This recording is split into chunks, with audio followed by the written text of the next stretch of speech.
I mean, look, what if Luke Skywalker had stayed on Tatooine, right? And had waited for the next season, like Uncle Ben. Uncle Ben had suggested. You know? We would not have had that new hope.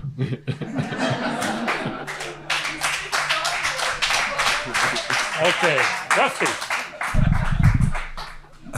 Okay. What? We're talking about a disconnect here. What?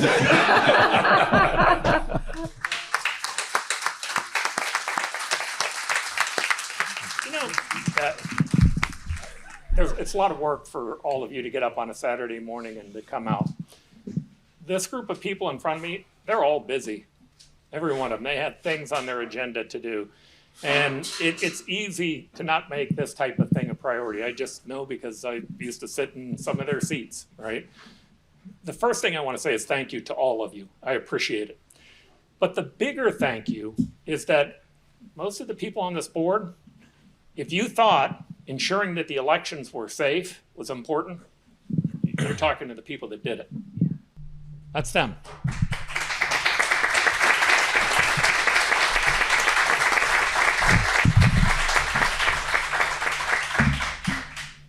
I get choked up on this. I'm inspired by you being here, but damn it, I'm inspired by these people. What they've meant to our country, what they've meant to our democracy is really, it cannot be overstated. Destiny. Destiny. You and I have a rendezvous with destiny. Destiny. Destiny. You and I have a rendezvous with destiny. We choose to go to the moon in this decade and do the other things, not because they are easy, but because they are hard. So I'm going to start with our Secretary of State. I'm going to start with him with a question that is a change from the agenda. And it's because I was listening to him talk to the governor outside. And as I was listening to him talk to the governor, here's my first question for you. Man, a lot of us are worried about the next election. All right, we're worried about the fact that somehow or another that the right of the voters gets tipped over. Whatever the right of the voters is, whether it's the person I support or the person I oppose, I want to make certain that that happens. What efforts are going on around the country, Adrian, and what role are you playing in that? Well, first and foremost, thank you so much for having me. And second, as the Secretary of State, I'm not here to endorse any party, any initiative, or any candidate, except, well, no, I'm not going to make any exceptions to that, just for today. Second, I want to make sure that we acknowledge the fact that even as we speak right now, there are folks across the entire Grand Canyon state who are still working on last Tuesday's presidential preference election, was just a few days ago. And imagine my disappointment waking up the next day, not hearing calls for my resignation, not hearing calls for an audit and all this other stuff. And that's because we prepared well. In spite of the fact that we've lost 12 of our 15 highest level, in 12 of our 15 counties, we've lost some highest level election administrators. Our office did our level best to help folks across Arizona in those election administrator positions prepare. And this is part of the effort here in Arizona that I have joined with a lot of my colleagues across the United States of America to make sure that we continue to provide secure elections, that we continue to provide free, open, and accessible elections. And I emphasize the word continue because there hasn't been a time that I am aware of when we didn't have free and fair elections in recent past, where we didn't have secure elections, where we did not have accountable elections. The mythology and the conspiracy theories and the mismal and disinformation that have penetrated our society into a time when we actually have to be sitting here and having this discussion is being pushed back against as hard as possible among just about all of our colleagues at Secretary of State level across the country. And I know Stephen will speak to local administrators and their posture. We're doing our level best at the National Association of Secretaries of State in conjunction with the National Association of Election Directors. We have all kinds of workshops, all kinds of seminars, all kinds of information sharing, all kinds of best practice sharing, and we are preparing for emerging threats like AGI, artificial generative intelligence. That is going to be an amplifier of a lot of the same old weapons that we've had to suffer, like some of the shortages that we've experienced in our election administrator positions across the United States of America. Very particularly, we've felt it here in Arizona. But I want to go back to the most important thing that I said, and that is this. We still have folks at this moment working on this past Tuesday's election, because elections don't stop just because the networks have made the call. The election administration and election work is especially from general cycle to general cycle, it is a 720-day calendar. That's almost 2 full years, because we don't stop, we won't stop. And I feel kind of like a pop artist right now, but that's just the way it is. So we're doing well. All right, next question I'm going to ask, and I'm going to do both of them at the same. Singer. He's a good singer. Yeah. Adrian's a good singer? Yes, he is. Oh my gosh. Here we go. Well, I'm a bad guitar player, so I'll have to invite you over one day. Here we go. All right. All right, so here's the second question, because I'm going to do both of them at the same time to each one of the speakers. The second one is this, and I'm going to combine these two things into one. The first one is, what do you think we can do? There are a lot of unaffiliated voters who end up being left out of the process. What can we do to be able to make that better? And the second question is, with both the FAIR initiative and then whatever happens after that, whether we do a top 2, top 3, top 4, ranked choice voting, can the state election system handle that? Are we going to be able to be effective at making certain that that runs correctly? Well, I think one of the first thing is not just relevant to independent voters or non-affiliated voters. It's relevant to all voters.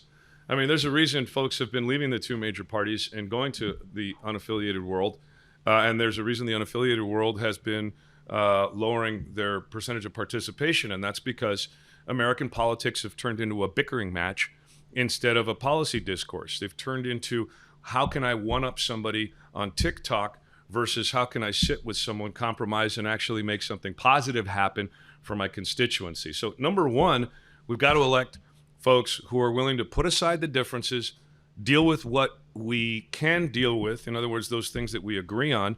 And as an example, I will say, I'm very proud of the fact that my administration, 5 of our 6 legislative initiatives are sponsored by Republicans, and I'm a Democrat.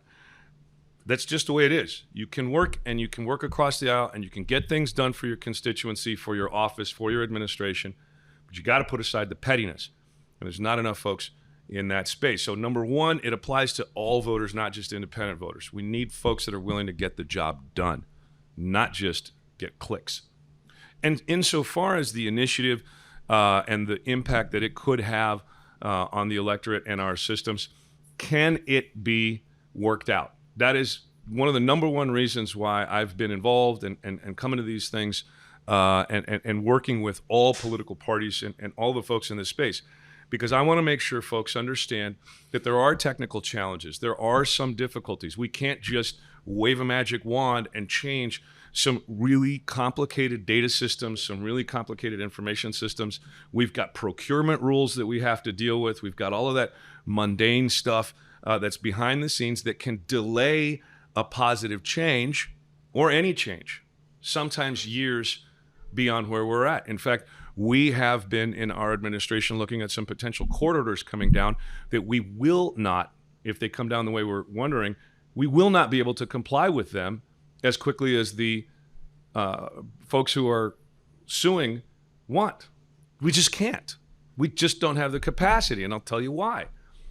In our office, we just replaced a server in the Secretary of State's office that was 11 years old. Right?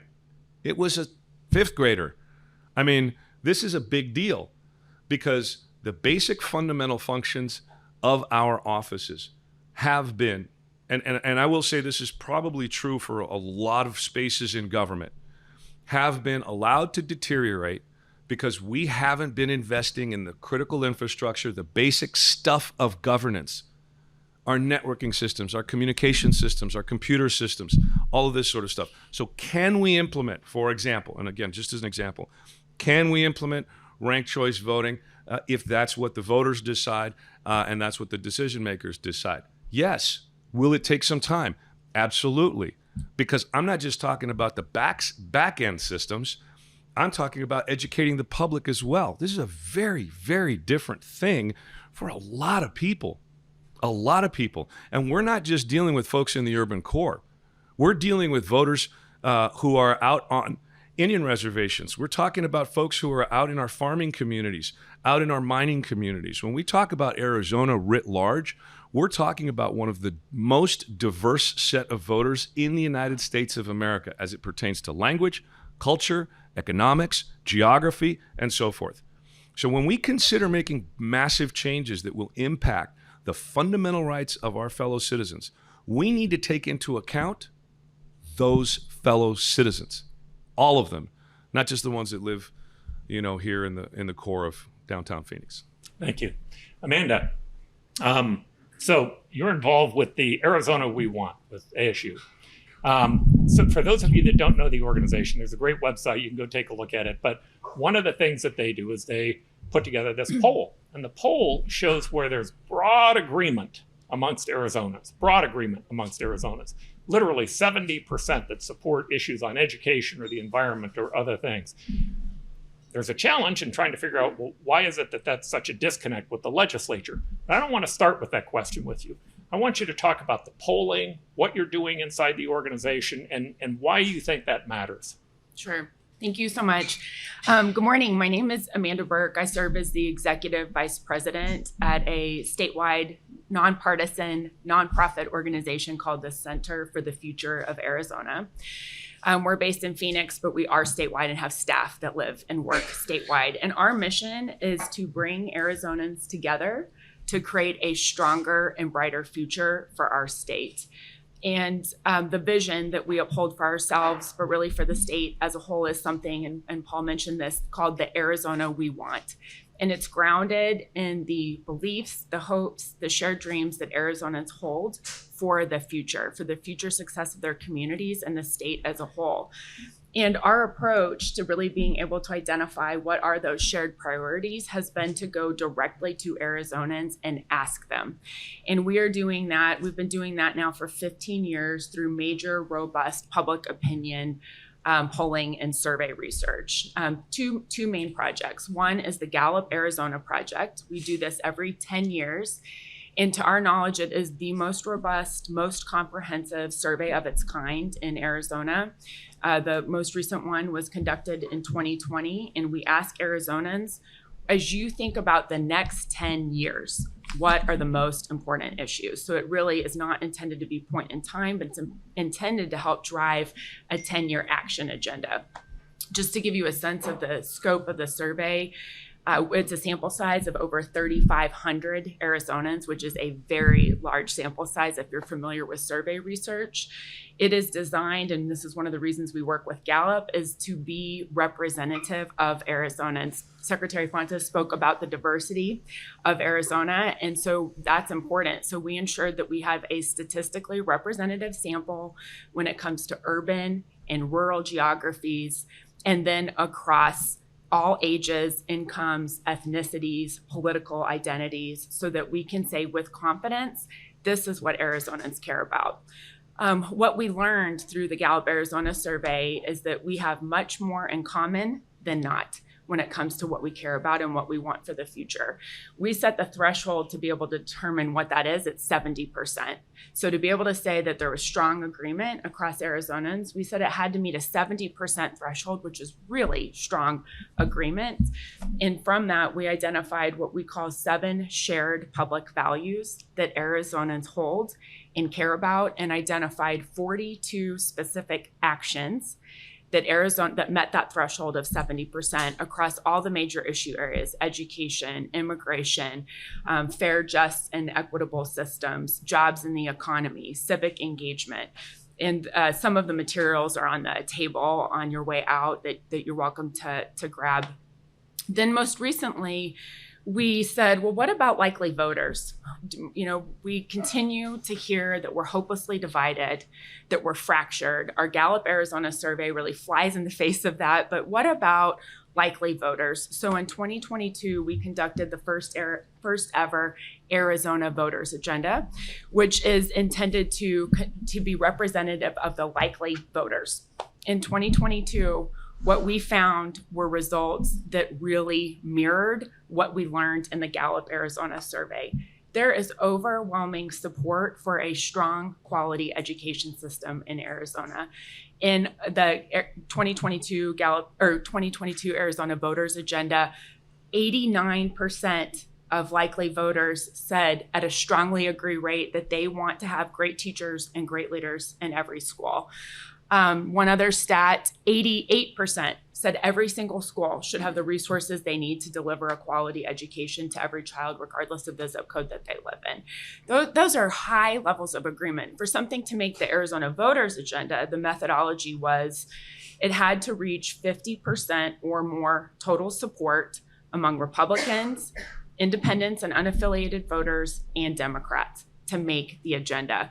And I won't read this, but there are many, many items that made the agenda, which again point to the fact that we agree on a lot. And the whole idea behind this was, rather than continue to center the election discussion on the issues that divide us or the hot button issues, let's try to identify where is there some common ground with the idea that maybe we could get some things done there, and to look to the media, who are so influential in the conversations that happen in our elections and our political system, and to really try to incentivize the media to not talk only about the divisive issues, but really ask candidates running for office, what are your plans to be able to address immigration, where there is 89% support for immigration reform with a pathway to citizenship.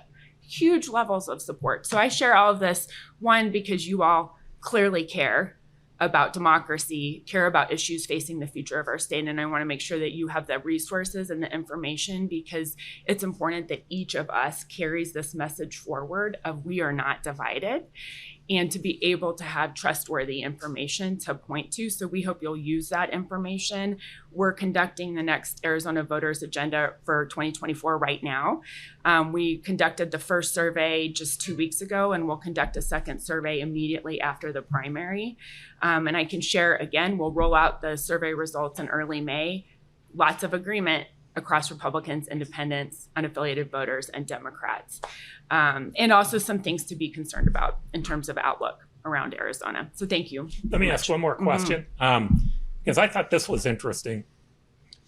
So if 95% of the Democrats in your poll supported a measure, but only 10% of the Republicans, however, enough people who were independents still got it to a high number, would that meet the threshold of where you saw we were in agreement? No, for the Arizona Voters Agenda, it had to reach 50%, really with the idea that on both sides. All three. And then it actually had to reach strongly support across the board. I mean, so that's amazing. It's a pretty high bar. High Ground Public Affairs is our partner for that survey. It's a sample of 500 Arizonans. Both surveys are conducted in English and Spanish. All this information is available on our website, and then also I have materials to share.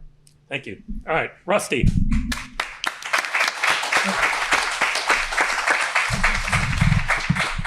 I was coasting waiting for you. Rusty, to me, it should be like our Socrates. And here's what I mean, right? Like he ends up being charged with something that he's wrongfully charged with. And then they finally ask Socrates, what should your punishment be? And he says, I'll tell you what my punishment should be. I should get a lifetime pension for what I've done for you. Rusty should get a lifetime pension for what he did for us.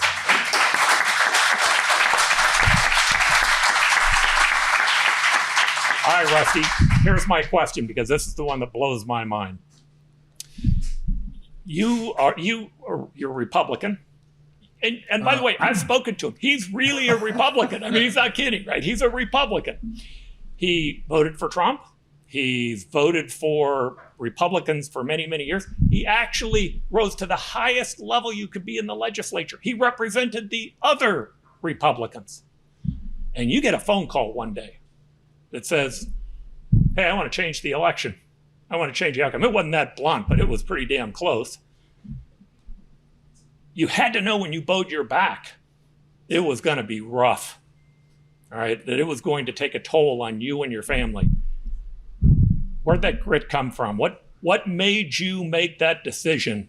as opposed to just folding, because you could have folded. First of all, thank you for inviting me to the obituary party. And I was going to ask that 11-year-old server, is that the one we picked up from Maduro down in Venezuela? And the ongoing. That was way before my time. So I just don't know. Well, I've been asked this many times, and I guess the answer is when decisions come like that, or the pressure is right now, it isn't a point of, let's see now, what did I plan to say? Or what do I have on my script? Or what does my campaign speech allow? It's you're either in or you're out, and the decision is now. And so you're either ready or you're not. And so I answer, I'm a believer. I believe in a God who holds me accountable, but I also believe in a God who gives me the greatest gift that the Constitution allows, and that is the disciplined self-choice. That which no one can take from me, but only I can give away. And that agency is focused at the Adrian Fontes and Stephen Richer level, where they make sure that my vote counts and counts correctly. One way or the other. The country, the community, the person, I will hold that responsibility of how I vote between me and my God. And they make sure that that's translated into a correct vote, however it is that I and all of us jointly decide at any one time. So, raised sheep farm in central Arizona with a coach dad at Prescott High School, a mom, very talented singer, Phoenix Symphony, etc. Taught us hard work, taught us prayer, taught us responsibility, God, family, country. My dad was a former Marine. I'm sorry. My dad is a Marine. Marine. Thank you, Rusty. No formers. Thank you, Rusty. And I agree with them. They didn't force us what to believe. We were very opinionated in why we believe what we did. But we have a very tight family. And so those decisions of, am I going to throw away? Am I going to cheat to win? Is it worth that much to cheat to win? And so when they asked the question, he and Rudy, we want a committee meeting at the legislature where we can bring sufficient doubt that the legislature can vote to pass on the Biden electors and to put in the Trump electors. And I just said, I have never heard of that one. But Mr. Trump, I voted for you. I walked for you. I campaigned for you. I was on this stinking stage with you. But I will do nothing illegal for you. Now he said, so the decision, the words took what? 2.5 seconds? It wasn't a pre-planned speech, but I could feel it coming. I could feel it coming. And it said, you cannot do what they're going to ask you to do. You cannot do this. And so the decision was already taken. I'd already taken that decision as a Boy Scout to do my duty to God and my country, as a holder of a temple recommend for my faith, that I will be honest in my dealings with my fellow men. And those types of things ingrained the importance of keeping a promise, and especially that I will protect the Constitution against all enemies, foreign and domestic. We swore to that. It doesn't go away. There's not a time limit. And so it was done. It was over. And then it was all manage. Okay, would you consider XYZ? Now I'm just managing. No, I'm not going to do the Fincham plan or whatever, bless his heart. And if you're from Alabama, you know what that means.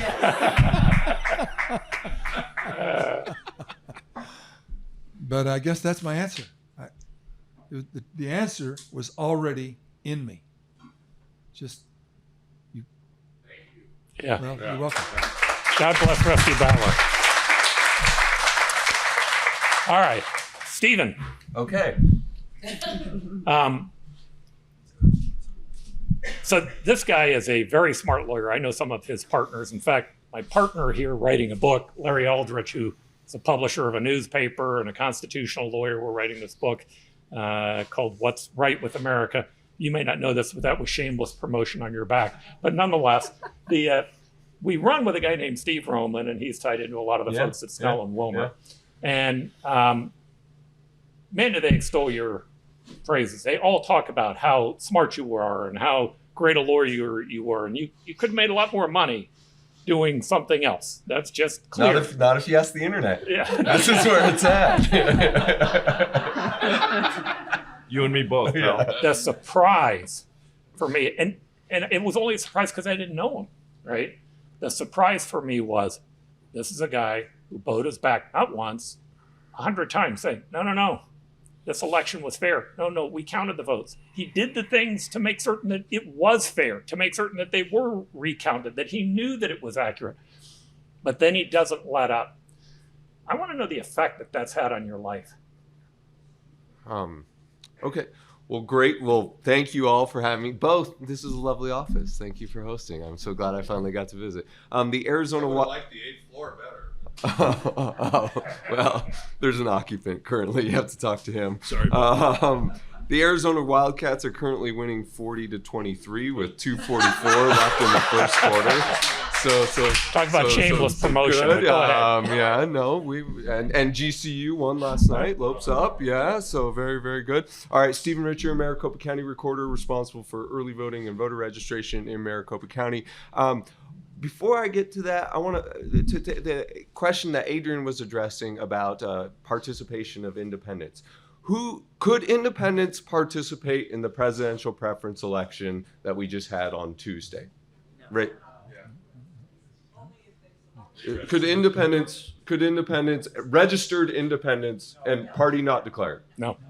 Only if the party had allowed it. Okay. Only if the party had allowed it, but they did not. So independents and party not declared could not participate in this past election. Can independents and party not declared participate in the July 30th Arizona statewide primary? Yes. Yeah. Okay, so you all know that. Not everyone does know that. We spend a lot of effort trying to educate people in 2022. We spent a lot of time trying to say, if you're an independent, party not declared, and you're registered 29 days before the election, you can participate in this election. You just have to choose whether you want a Republican ballot or you want a Democrat ballot. And they would say, well, I thought we couldn't. It was like, no, that was the 2020 presidential preference election. They're like, so I can't? No, you can. And now for this past presidential preference election, we told them, no, you can't. And so a lot of people get confused. And so we made a lot of effort for the August then president or statewide primary to let independents, party not declared, know that they could participate. And we had the highest independent, party not declared participation rate ever in that August 22 primary. It was 14%. So in terms of who's participating, it gets a little bit to the confusing rules, but there's other stuff in it. And, so that was just one point that I wanted to pick up. How has it changed my life? It has changed my life dramatically. It has changed my life in terms of what my wife and I do. It has changed my life politically, certainly. I get to spend a lot more time with Adrian now. As a result. I just think that famous political scientist David Mayhew wrote that politicians are single-minded seekers of re-election. And that's what he premised his political theory on.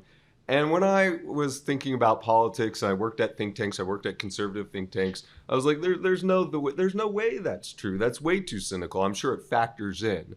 But surely politicians care about grand philosophies. A limited government philosophy was what I was drawn to. They care about their community. They care about first principles. They care about lines in the sand that they do not cross. Well, David Mayhew had it more right than I knew. The last 3 years have been a lesson in that. And so you say, well, how do you, if politicians are single-minded seekers of re-election, then how do you change the game? Well, then you change the incentive structure.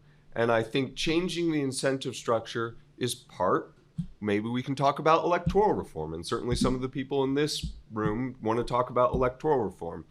But it's also part cultural, some of the stuff that Rusty was talking about what are your values, what are you going to reward? It's part who's getting involved. And one of the things that I wish would happen with some of the members of the business community would say, hey, this is not what we want people talking about. This is tarnishing our state's reputation. And so if they get involved, then the incentives will change. And then if those incentives will change, then maybe we'll be talking about more things in the Arizona voters' agenda and less things that are currently right now incentivized by what I still believe to be a minority, but a very passionate, very loud, and a minority that is definitely committed to acting on those issues. So that's the new world of, that's what my thoughts are on that. In terms of the lives of election administrators, I think if you came down to our facility right now, you would see it looks like we're in a war zone. And that's an indictment of where we are as a country. But the one thing that we have promised to anyone who participates in the process, whether it's as a voter or it's as somebody who works in the process, is that the Secretary of State, the Department of Homeland Security, the Maricopa County Sheriff's Office, all the local PDs, my office, the Board of Supervisors, will do everything in our power to make sure that you can safely participate in this process. And does that mean that we're diverting resources away from other things? Yeah, it's a darn shame that we have sheriff's deputies working with us instead of being out in the field. But we all, and I think everyone in this room believes that this is so core to our system of governance that we're going to continue to commit resources and we're going to continue to make sure that people who participate in this process are safe. Okay, one last question for Yeah. you, and then I'm going to open it up to questions to everyone. So I forget who it was that said that the right to vote is the one right that all other rights are dependent upon. Yeah. A lot of people are worried about us losing that. What can we do as citizens on that issue to ensure that our vote is safe? What role can citizens play in this, as opposed to just simply our elected officials? So I'm somebody who, my political philosophy was always that economic and civil liberties are tantamount, are paramount. Paramount. And the government's role is to protect those core liberties. But if you believe that the government is not doing it, then what do you rely on? You rely on your political liberties. And so our political liberties, in some sense, do come before that. In terms of what you can do, I would say I would encourage you to do what I encourage anyone who's thinking about running for office to do, is in a notepad, a physical notepad with a pen or a pencil, write down what your lines in the sand are. That under no circumstances will you cross this line. Under no circumstances will you vote for a candidate who has crossed this line. And just write down some very fundamental concepts that you believe every candidate, every elected official should adhere to. And then go back to that. Because there will be a time when you as a candidate will want to cross that. There will be a time when you as a voter will want to say, gosh, but now I seem really bothered by inflation, or I'm really bothered by this other issue that now seems sort of pressing. But I go back to my notebook and I see that I would not vote for anyone who crossed these lines. And hold yourself to that, because I think that can help us vote in the people that at least adhere to our basic principles and can help make our system healthier and stronger. Okay, so this is going to be a question for the open panel, but I'm going to start with Rusty. Because your counterpart in Alaska said something very interesting to me on one of my podcasts. Catherine Gissel, I think is her name, the majority leader in the Senate in Alaska. She was opposed to the open primary ranked choice voting top 4 election that had passed. She thought that it was a terrible idea. She's now become a big supporter. After it passed, she's still the majority leader there. She's involved in making sure that it works. Kind of interesting.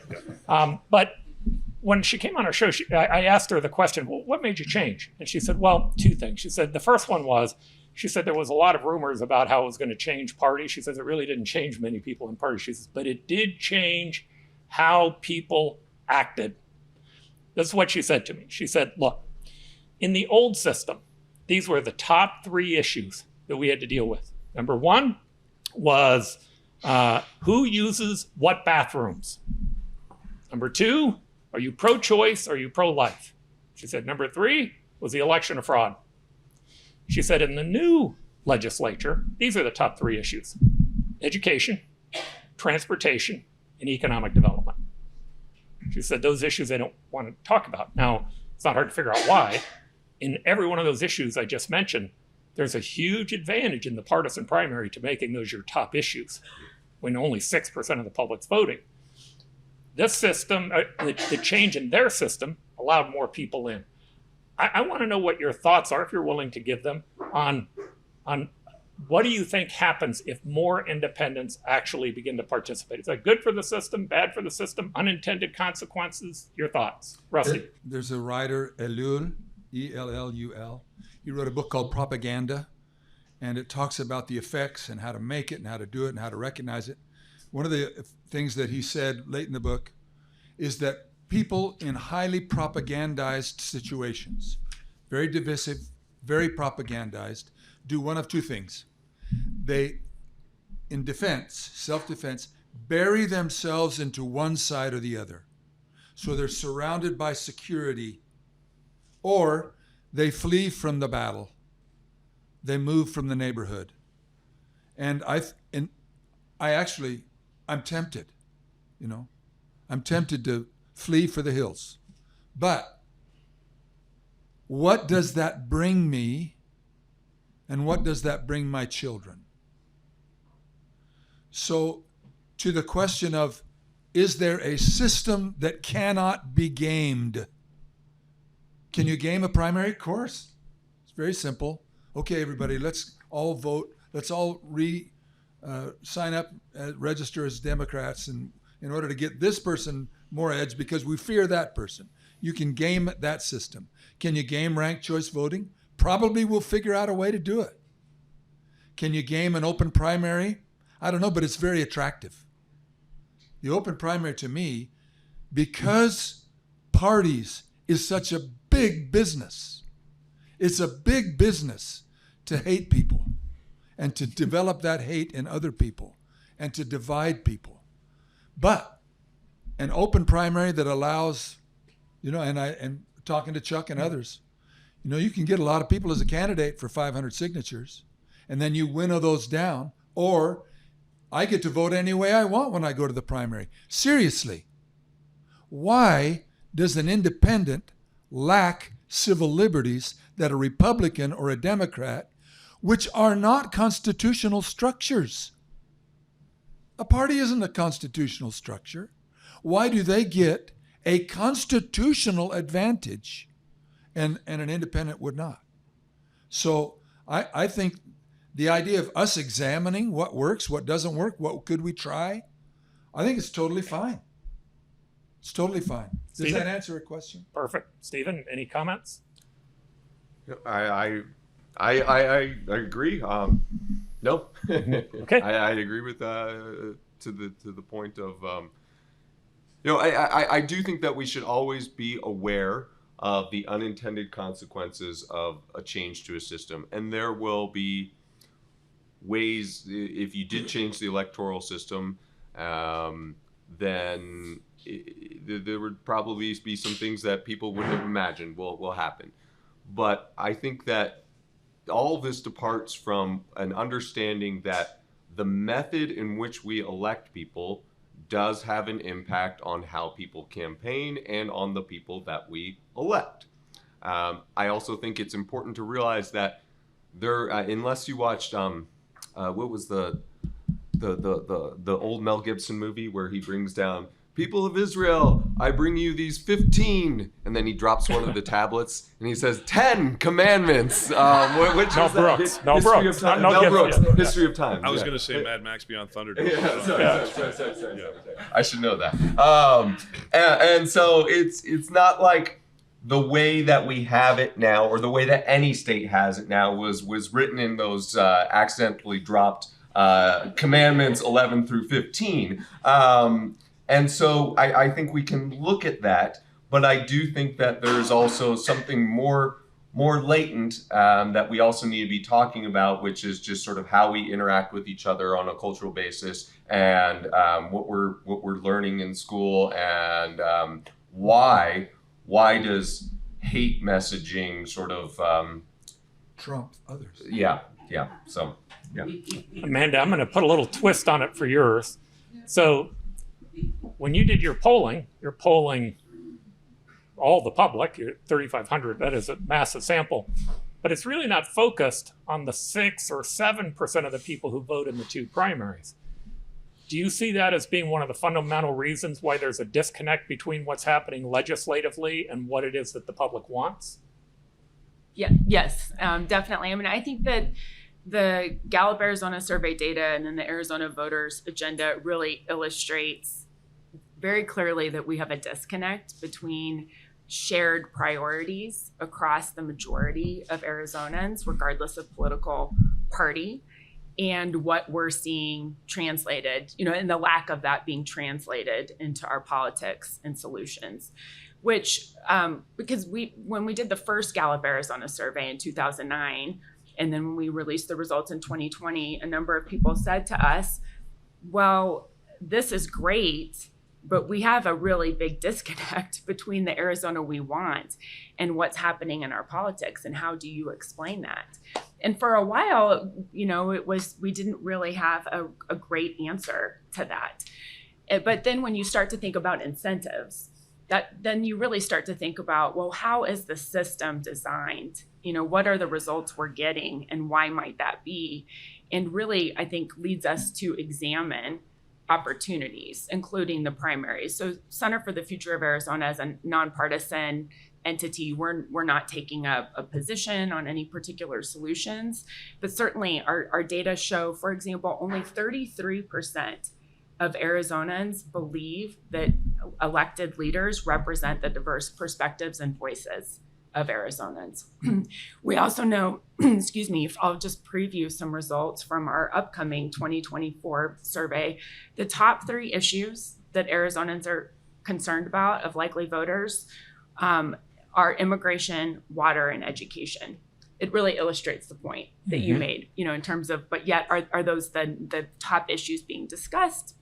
And then when we look at unaffiliated and independent voters, our 2024 survey AVA results are going to show that over half don't feel like they have leaders or candidates who are running for office who are speaking to the issues they care about.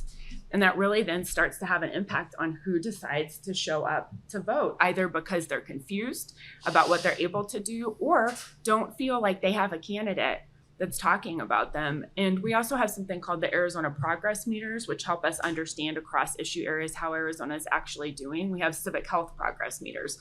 There's census data that shows us who is voting, and for those who are not voting, why aren't they? In the last election in Arizona, almost 25% of Arizonans didn't vote because they didn't think their voice mattered, their vote mattered. And that's a sharp decline. I went back and looked at the data in 2020, so 2022, 24% of Arizonans didn't vote because they didn't think it mattered, compared to 18% nationally. In 2020, it was 15% of Arizonans compared to 18% nationally. In 2018, 14% compared to 18% nationally. So that is a concerning trend. And so again, thinking about civic engagement, is important. And the last point I'll make is that I think the point that you've made, Stephen, on the culture of civic engagement is equally important, and that our engagement doesn't start and stop at the ballot box.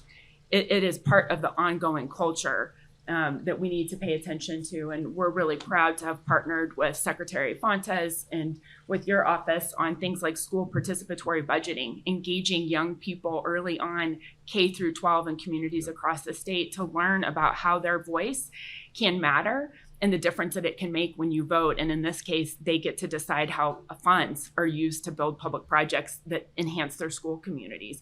That's what starts to build that will and that resilience to be able to show up and vote. But we have to have the systems that encourage people to do so. Thank you. Adrian? So I think one of the critical components here, particularly as it pertains to engagement and getting folks who are not affiliated politically involved, is the ultimate sort of big goal of American democracy, right? We can talk about methods. We can talk about sort of some of these other sort of second level stuff before we get down to the technical, exactly how do we do that.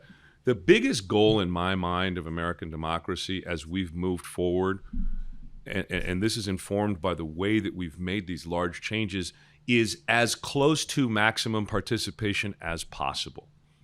The one real American tradition that we've seen over the last almost 250 years now is the expansion of the franchise beyond merely property owners, getting women the right to vote, ultimately all people of color, and then finally our indigenous brothers and sisters fully enfranchised. This is sort of the expansion that our history tells us is the real American tradition. And so outside of the realm of just the political opinion making, even beyond the question of what the policies are, I think we should look at the ultimate goal perhaps that we all share, and that is as close to maximum participation as possible. And here's why. Because in a democracy, you want the true voice of our society to be dictating what direction we go in. We want the most complete representation of the population to be selecting our leaders. We don't want it to be a narrow few, a narrowly opinionated few, to select our leadership. Why? Because we believe that when we all get together, we make better decisions. This is the most fundamental piece of this entire puzzle. And so when it comes to all of the rest of this, we cannot lose the notion that regardless of politics, whether it's a move to the middle, get away from the extremes, or include independence, or this issue or that issue, whether it's water or education. By the way, the Center for the Future of Arizona does an amazing job, I think, kind of laying out this question, particularly given the sample size and how we positively view a much larger sample size. We are all motivated by making the we larger and more representative of all of us.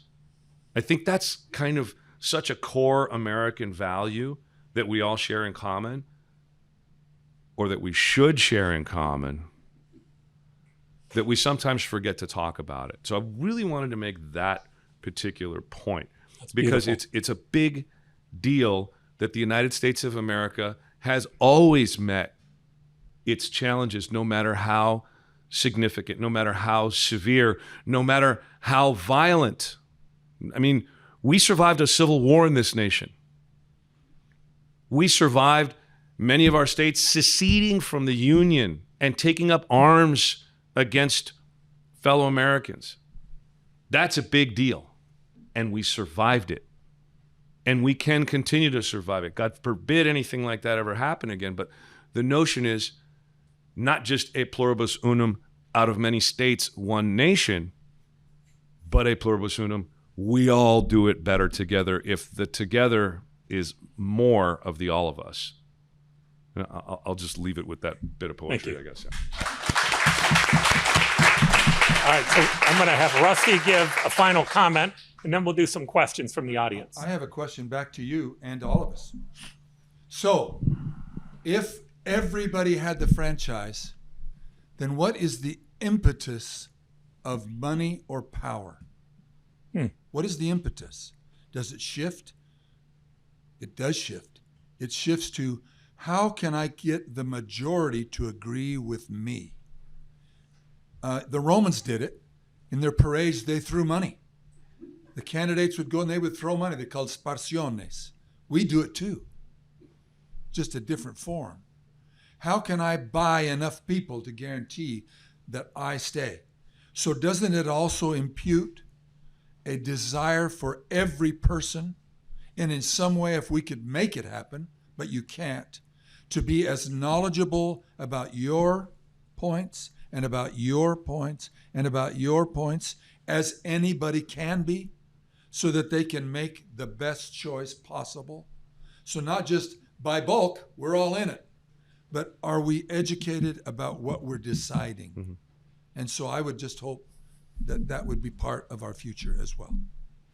All right, let's take questions from the audience. Anybody have a question? I have a question for Mr. Fontes. I understand that there are several lawsuits involving the elections procedures manual that allege that some of the recent changes are unconstitutional or against Arizona law. I was wondering if you'd be willing to comment on that and discuss the current status of these lawsuits. They will go the way of all other lawsuits that have challenged pretty much every single thing that I've ever done. They're going to lose. They're misguided. And again, I'm not getting into the subject matter of any of those lawsuits, but we had about as complete a participation as we could when we prepared the Elections Procedures Manual. All of the folks who are suing us were involved in the creation and negotiations as we pushed through the Elections Procedures Manual. And of the 3 current lawsuits, because I hear tell that there might be more, some of them are even challenging some very specific items that have already been litigated and ruled on by the federal district court here in Arizona. They're carbon copies of prior complaints. So I think that there are folks out there who are motivated by grift. I think there's a lot of lawyers out there who have convinced their clients and those clients' funders that they might have some kind of a chance. And I think that it's a shame and it's an embarrassment that the good work that has come out of this office, the good bipartisan work, advised by some of these very same people, is getting capitalized on to make a whole bunch of lawyers a bunch of money at taxpayer expense. So I'm a little bit hot about this, but we're going to win in the end. You wouldn't know.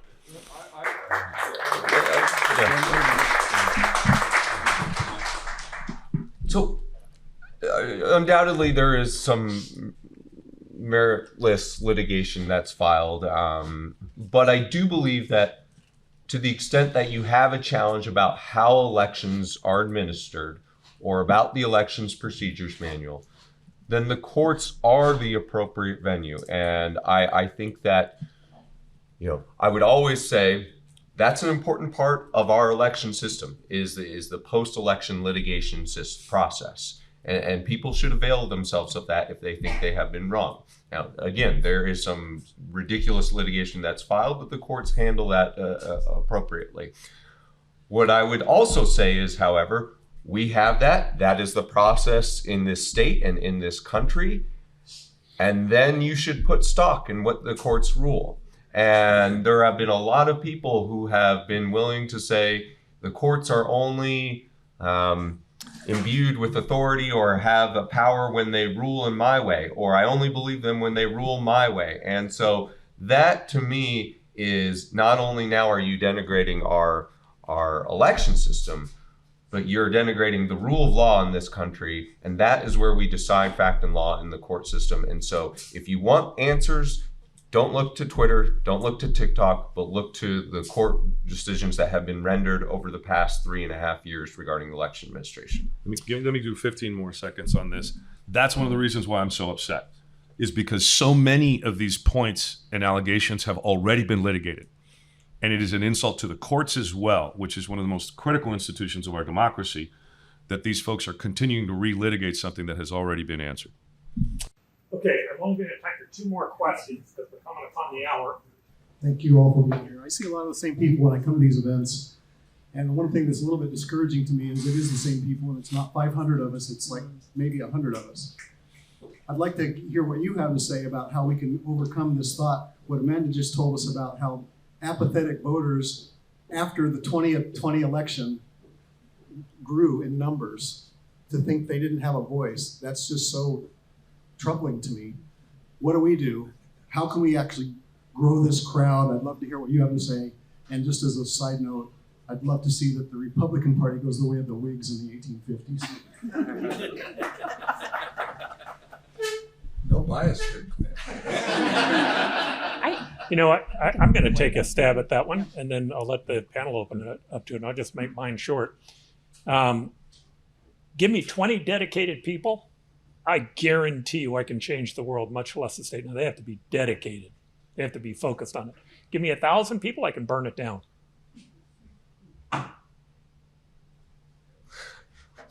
One of the things that we have found in sharing our data and all sorts of presentations, basically, if we're invited to present to anyone in any part of the state, we share the data and the findings we have, is that often people are really surprised in this idea that there is agreement on a number of core issues for the future of the state, because the narrative is really counter to that. You know, we do continue to hear that we're divided. So we actually believe that in sharing the message that we agree more than we disagree, that can provide a basis for hope. And while hope can sound sort of like soft, if people don't have hope that something actually can be done, or hope that we do actually agree on some fundamental issues, absent that, it's not likely that you're going to engage. And so we've actually had instances where people have been emotional in audiences hearing the data because it's been so counter to what they've experienced. And yet they'll say, you know, I have felt like when I talk to my neighbor, there are some things, you know, that we might agree on. So I think continuing to share the messages is an important component of this, and then inviting people in to start to think critically about why do we have this disconnect, and to really start to examine it, because talking about primary reform is not top of mind, I think, for many everyday Arizonans in terms of how many people really understand exactly how it works, or understand that it's within our ability as Arizonans to change that if we want to. You know, sometimes I think people don't even realize where we can create change. So continuing to share that as possibilities, I think, is important. Other comments? Oh, Steve? Keep going, Clint. Keep going. One of the groups that we go to, Principles First, you know that 4 years ago, only like 100 people showed up to that conference. This year it was 1,000. Keep going. Some of these things take a while. I think, yes, it takes a while. And then pivot. You know, sometimes election administrators create a really neat video that then they put on YouTube and it gets 60 views. And so maybe you don't spend that much time on the next thing and you pivot to something else. So we just started doing these Facebook Live things, and then that actually has been yielded more dividends for us. And so, there has to be different voices in the field, because otherwise, the sort of the flooding the zone with not, well, in my world, not accurate information, then it owns the entire landscape. And so I would just say, keep going and keep trying new methods. I'd like to give a plug. I'm holding up a text. It's on the top is Jake Hoffman, and he's talking about Ken Bennett. And Jake Hoffman, Republican, Queen Creek, on rumors he heard about Senator Ken Bennett, Republican Prescott, positioning himself to be Senate president if the chamber becomes evenly divided. So his comment, here it is. I have walked by and seen him yucking it up with Democrats in the minority caucus room. Wow. Yeah. And then on the bottom, he's a power-hungry narcissist who thinks so highly of himself that nobody else can have any idea better than anything he's ever thought about doing. So, is that divisive in a time of unity in the party? So there is a culture that each of us has to look in the mirror at night and say, "Am I part of that culture?" And then to promote a change to that culture. And I think what you did and what he just mentioned are ways to do that. Although that explains a lot about why so few people want to talk to me. I kind of just figured it out. All right, so we're going to do one more question, and then what we're going to ask the panel to do is we'll let each one of the panelists ask. I know we have 3 or 4 people here, but maybe what we'll do is ask your question, and then we'll see if the panel can hit both of them. I've been reading a book called The Primary Solution by Nick Toriano, who's the founding executive director of Unite America. And he makes 2 points. One is that people don't understand that things can change, especially the primary system. They think it's always been that way. And so he sees that as a barrier. And he also sees the other thing I think that Stephen addressed, which is that people don't understand that the primary is important. They think it's only the big battle at the end in the presidential election. That's the real thing. That's where everybody gets. The media doesn't give primaries as much attention as they do the general election in November. So, again, what do you guys think from your offices and your positions? What can you do to change those perceptions? And then you want to ask your question as well? So mine is more of a comment, and it's Voter Choice Arizona. One of our war cries is bad systems beat good people every time. If you want to, you've got to fix the system. I would be interested to hear. I realize you can't endorse things, but are we on the right track, do you think? All right, and so you can answer either one of those questions, but include your final comments with it. And maybe we'll just start in the middle because I started at each end each time. Amanda? Well, I think the points that you raised, I just echoed in terms I agree that there isn't wide understanding of the importance of the primaries and the fact that we can change them. So I think that that's an important message. And I think in terms of taking steps towards imagining a different primary system and a different structure, that we need to do that if we want to have different outcomes. Otherwise we're going to continue to have similar outcomes in terms of people who are incentivized to speak to a small percentage of their base on either side who really are not representative of the larger views. So I think it's important and critical. Stephen? I'm still thinking about what Clint said. So I would also say, so some of the people are wearing T-shirts for the Make Elections Fair initiative that is trying to get on the ballot. You might look out at this group and say, I wish, it was even, 5 times this size. But that group's raised, I think, like $6 million. $7 million, $8 million. Do I have 9? Do I have 9? 9. Okay, all right. Go to Fontes. He's got the 9. Adrian's good for $1 million. $9 million. All right. All right. So that's. I think they have gotten a whole bunch of students. So. By the way, all local people. Okay. Not one check from outside the state. So. Clearly, there's some oomph there. I think a lot of people have signed it. But I would say, to the extent that you're interested in asking these questions, and without getting into what's the right solution, is it the status quo? Is it changing it this way? Is it changing it that way? I think that more people than ever are asking this question, as reflected in Nick's book. I read a statistic that something like 75-80% of Americans didn't want a rematch between Joe Biden and Donald Trump. We now, I guess officially, have a rematch between Joe Biden and Donald Trump. So a lot of people are saying, well, why, if that's what we want, isn't that what we're getting in the final election? And so to the extent that you've long been thinking about electoral reform, this is your moment. Enjoy it. This is your moment in the sun, and I think it could be. I think it could be interesting. I think it could be good. All right, Adrian. I'm going to take a rare opportunity to correct my colleague, the recorder. It's not official yet. Correct. I'd love when he admits that he's wrong. I'm wrong. So it's just This is wrong. the best way to start You're a right. weekend I'm here. not very good looking. You are also- exceptionally so. I'll take that too. Thanks.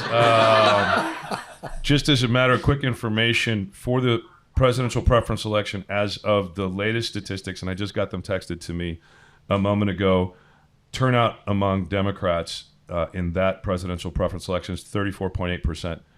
Turnout among Republicans, 43.2%, for a combined partisan turnout of 39.4%. When you combine it with the total number of voters who would have been eligible had everybody been able to vote, it would be 25.4%. Do with those numbers what you will. As far as whether or not we're on the right track, and I think it goes directly in with your question, and thank you, you guys. I don't know if you rehearsed that. You're wearing the same shirt, so probably.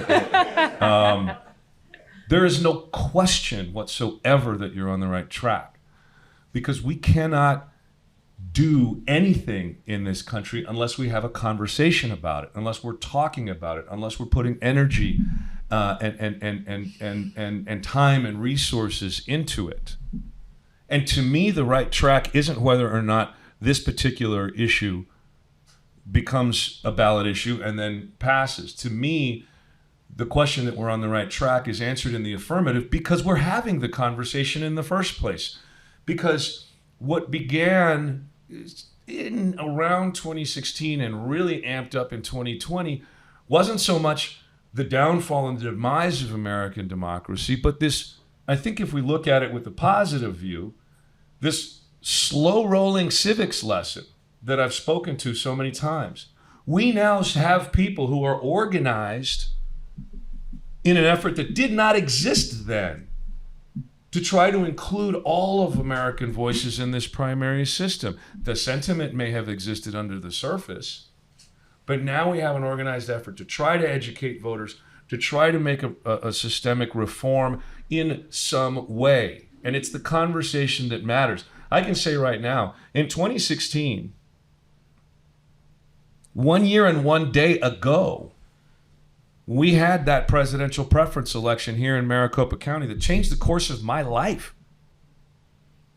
Not because I decided that I wanted to get into a political office, because there was no way in the world at that moment that you could have convinced me that I was going to beat Helen Purcell.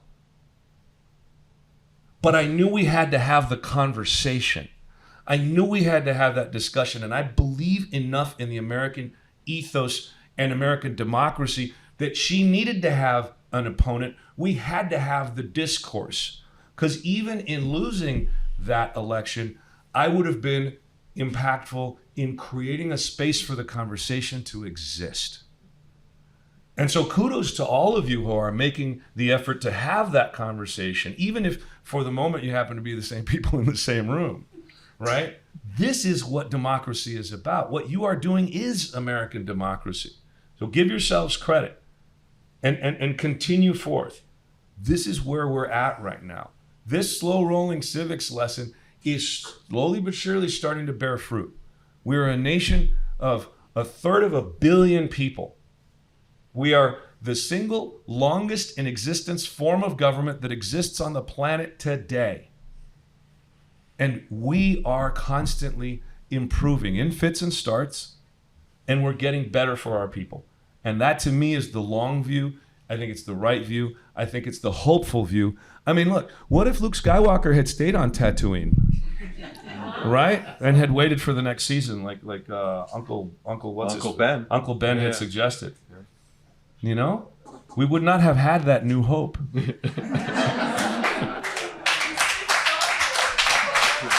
Okay, Rusty. Okay. What? We're talking about a disconnect here. What?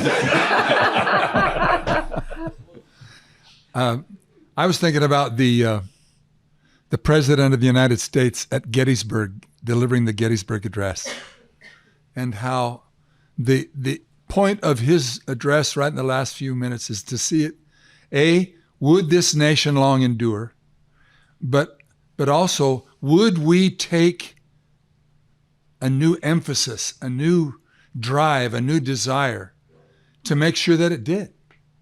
And so what you've said and you've said, and you've said, and you've said, it's not just the group, it's the individual drive that is like the most benevolent virus we could ever share. That if we can share that drive and initiate it in other people, that yes, you get hit in the head, and yes, you get back up. And to keep getting back up is what we all must do, can do, and will do. And so I just want to make sure that this form of government never perishes from the earth. You're here. Thank you all very much. Yeah.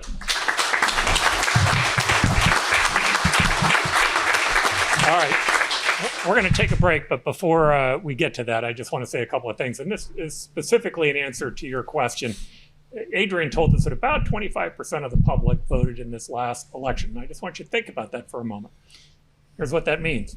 Say 13% of the Republicans voted, 13% of the total public voted in a Republican primary, about 12% the public voted in the Democratic primary. Just do a little bit of math on that. But here's where it's tricky.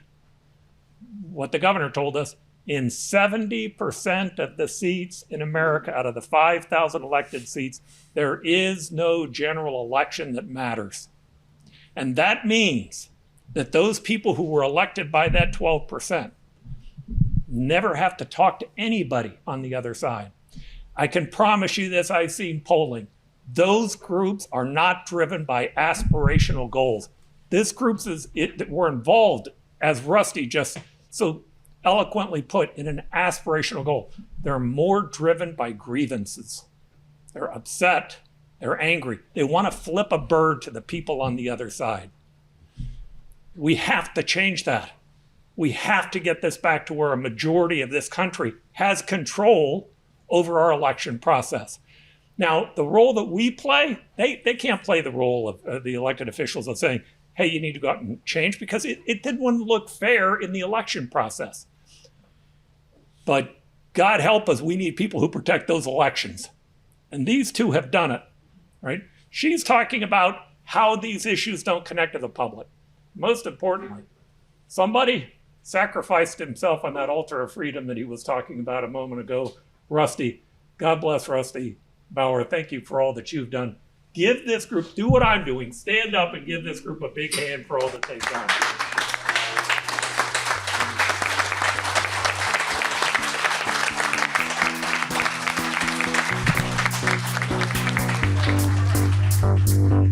And we stand today on the edge of a new frontier, the frontier of unknown opportunities and perils.